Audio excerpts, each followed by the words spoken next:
मोल मास calculation में examination point of view से एक इंपॉर्टेंट क्वेश्चन को हम डिस्कस करेंगे। Calculate the mass in grams in each of the following samples, यानी स्क्रीन पर मौजूद इन सैंपल्स में हमें नंबर ऑफ मोल्स गिवन है और हमने मास को ग्राम्स में फाइंड आउट करना है।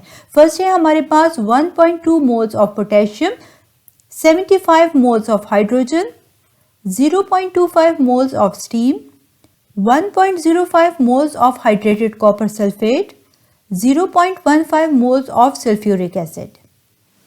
तो चलिए फाइंड आउट करते हैं 1.2 मोल्स ऑफ पोटेशियम के मास को ग्राम्स में। गिवन है हमें number of moles of potassium जो कि 1.2 मोल्स है।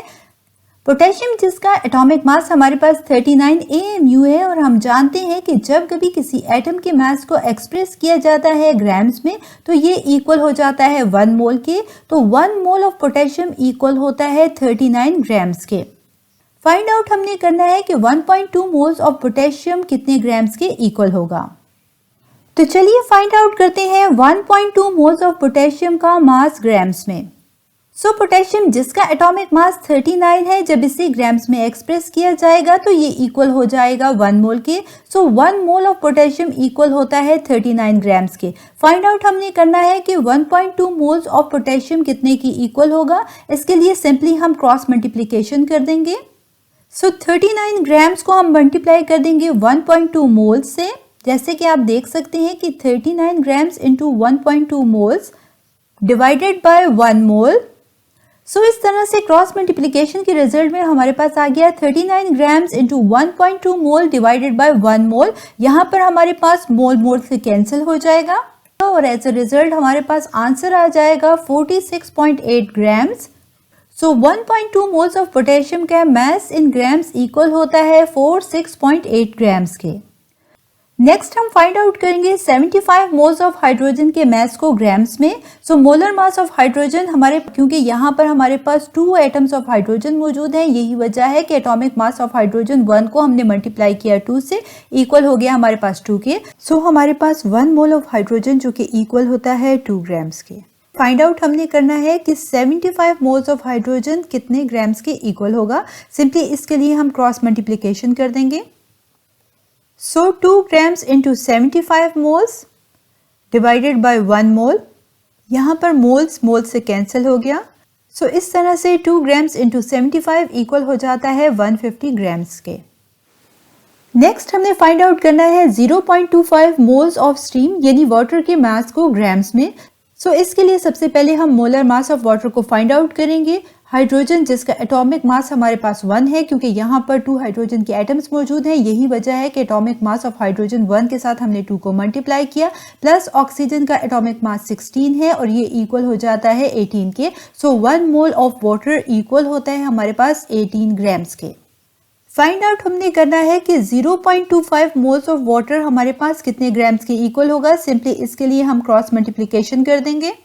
हमारे पास आ जाएगा 18 grams into 0.25 moles divided by 1 मोल। यहाँ पर मोल के साथ कैंसिल हो जाएगा और आंसर आ जाएगा हमारे पास 4.5 ग्राम्स, यानी 0.25 मोल्स ऑफ वाटर का मास इन ग्राम्स हमारे पास इक्वल होता है 4.5 ग्राम्स के।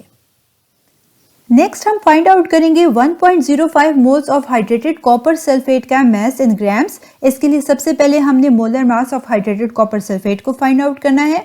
कॉपर जिसका एटॉमिक मास हमारे पास 63.5 है, प्लस सल्फर जिसका एटॉमिक मास 32 है, प्लस ऑक्सीजन क्योंकि O4 है, यहाँ पर ऑक्सीजन के 4 एटम्स है। ऑक्सीजन जिसका एटॉमिक मास हमारे पास 16 है इंटू 4 एटम्स ऑफ ऑक्सीजन मौजूद है, यही वजह है कि 16 एटॉमिक मास ऑफ ऑक्सीजन को 4 के साथ मल्टीप्लाई किया है। फिर हमारे पास आ जाता है 5H2O। ठीक है, 5 हमारे पास ये जो 5 एज अ होल H2O के साथ मौजूद है। इसके साथ ही हमारे पास ब्रैकेट में हम कर रहे हैं ताकि इजीली आप आइडेंटिफाई कर सकें। यहाँ पर हमारे पास आ गया है, फर्दर इसको हमने सॉल्व किया और ये हमारे पास आ गया 63.5 एज इट इज लिख लिया, प्लस 32 को एज इट इज लिख लिया। 16 इंटू 4 इक्वल हो जाता है 64 के। प्लस हमारे पास 5 को जब हमने मल्टीप्लाई किया 1 इंटू 2 प्लस 16 जो कि इक्वल होता है 18 के। इस तरह से 5 इंटू 18 इक्वल हो जाता है 90 के। इसको सम अप किया और ये हमारे पास आंसर आ जाता है 249.5। इस तरह से molar mass of hydrated copper sulphate जो कि इक्वल होता है 249.5 के। सो यहाँ पर 1 mole of hydrated copper sulphate equal हो गया हमारे पास 249.5 ग्राम्स के। फाइंड आउट हमने करना है कि 1.05 moles of hydrated copper sulphate में हमारा मास इन ग्राम्स क्या होगा। इसके लिए अगेन हम क्रॉस मल्टीप्लिकेशन कर देंगे। सो आप देख सकते हैं कि 249.5 को हमने मल्टीप्लाई कर दिया 1.05 से। यहाँ पर 249.5 इंटू 1.05 डिवाइडेड बाय ये 1 मोल जो है ये नीचे चले गया क्रॉस मल्टीप्लिकेशन में। सो इस तरह से हमारे पास ये मोल के साथ कैंसिल हो गया और 249.5 इंटू 1.05 इक्वल हो जाता है 261.975 ग्राम्स के। सो इस तरह से हमारे पास 1.05 moles of hydrated copper sulphate का जो मास इन ग्राम्स इक्वल होता है 261.975 ग्राम्स के। नेक्स्ट हमने फाइंड आउट करना है 0.15 मोल्स ऑफ H2SO4 यानी सल्फ्यूरिक एसिड के मास को। सबसे पहले हम molar mass of sulphuric acid यानी H2SO4 के मोलर मास को फाइंड आउट करेंगे। इसके लिए हम एटॉमिक मास का सम लेंगे। हाइड्रोजन जिसका एटॉमिक मास हमारे पास 1 है, क्योंकि 2 हाइड्रोजन के एटम्स मौजूद हैं, यही वजह है कि एटॉमिक मास ऑफ हाइड्रोजन के साथ हमने 2 को मल्टीप्लाई किया, प्लस सल्फर जिसका एटॉमिक मास हमारे पास 32 है। इसके बाद ऑक्सीजन O4 की फॉर्म में मौजूद है। ऑक्सीजन जिसका एटॉमिक मास 16 है, क्योंकि 4 एटम्स ऑफ ऑक्सीजन मौजूद हैं यहाँ पर, यही वजह है कि 16 को 4 के साथ मल्टीप्लाई किया। 2 प्लस 32 प्लस 64 इक्वल हो जाता है हमारे पास 98 के। सो इस तरह से molar mass of sulphuric acid हमारे पास आ गया 98। सो इस तरह से 1 mole of sulphuric acid equal हो जाता है 98 ग्राम्स के। और फाइंड आउट हमने करना है कि 0.15 मोल्स ऑफ सल्फ्यूरिक एसिड कितने की इक्वल होगा।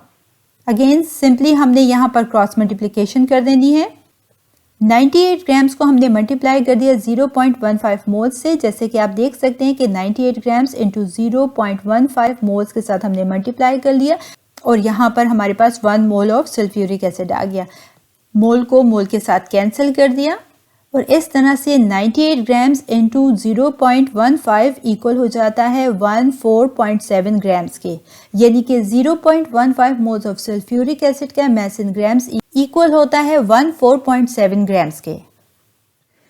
चैनल पर अपलोड होने वाली हर न्यू वीडियो की अपडेट के लिए डिजिटल केमिस्ट्री यूट्यूब चैनल को जरूर सब्सक्राइब कीजिएगा और जी हाँ, बेल आइकन को हिट करना बिल्कुल मत भूलिएगा ताकि टाइमली आपको हर वीडियो की अपडेट मिलती रहे।